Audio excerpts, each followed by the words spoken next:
Third but করতে সময় শেষ। বড় ভিডিও করা মানে ঝামেলা। নিজেকে আগে ভিডিও করো। দেখতে পাচ্ছেন কত থার্ডে বাটে নিজেকে ভিডিও করছি, তবুও যেন ভিডিও ভিডিও করা শেষ হচ্ছে না।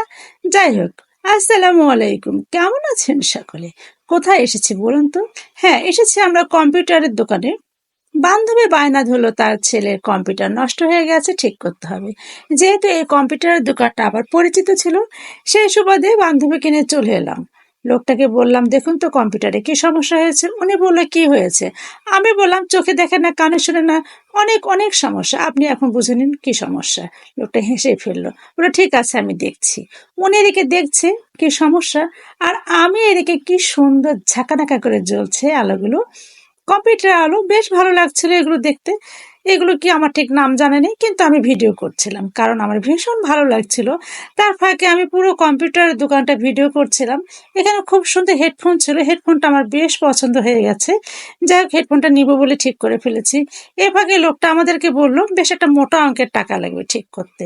বান্ধবী কি করবে, ছেলেকে বললো। ছেলে বললো, এত টাকা দিয়ে ঠিক করার দরকার নেই, নিয়ে এসো, লই কিনে খাবো। লই কিনে খাওয়া মানে বগুড়ার ভাষা যাকে বলে কটকটি বাদাম এসব কিনে খাওয়া। যাই হোক, শেষ পর্যন্ত লোকটি বললো ঠিক করে নিয়ে যান, যতদিন চলে চলুক, আর তারপর একটা কম্পিউটার করে কিনে নিন। যাই হোক, লোকটার সিদ্ধান্তে আমরা একমত হয়ে গেলাম, কম্পিউটার রেখে রেখে চলে এলাম। উনি ঠিক করে আমাদেরকে ফোন করে জানাবে।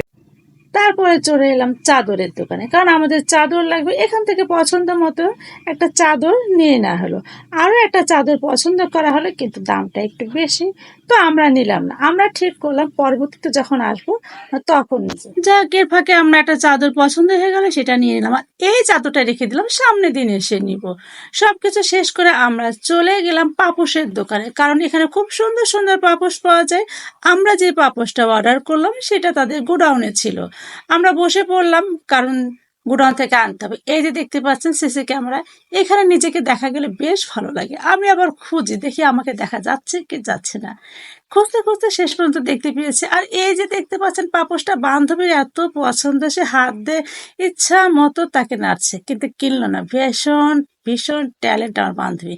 বলে এটা শুধু ময়লা হবে, নিয়ে কোনো লাভ নেই। আমি বললাম ঠিকই আছে, এটা নেবার দরকার নেই। সবকিছু শেষ করে বান্ধবী চলে গেল, আর আমি এদিকে বাসায় ফেরার সময় দেখি খুব সুন্দর সবজি বিক্রি করছে। সেখান থেকে আমি একটু শাক সবজি কিনে নিলাম। শাকসবজি কিনে নেওয়ার পরে আমি চলে এলাম বাড়িতে। যেহেতু বাইরে গেলে সবসময় একটু খাবার নেই, ছেলের জন্য একটু কেক নিয়েছিলাম, ও একটু পছন্দ করে এই কেকটা। আর নিয়েছিলাম যখনই বাইরে যাই একটু ডাল, পরোটা, এগুলো নিয়ে আসলে রাতের খাবারটা খুব সুন্দর চলে যায়। সকলে মিলে খেয়ে নিলাম। ভালো থাকবেন, আল্লাহ হাফেজ।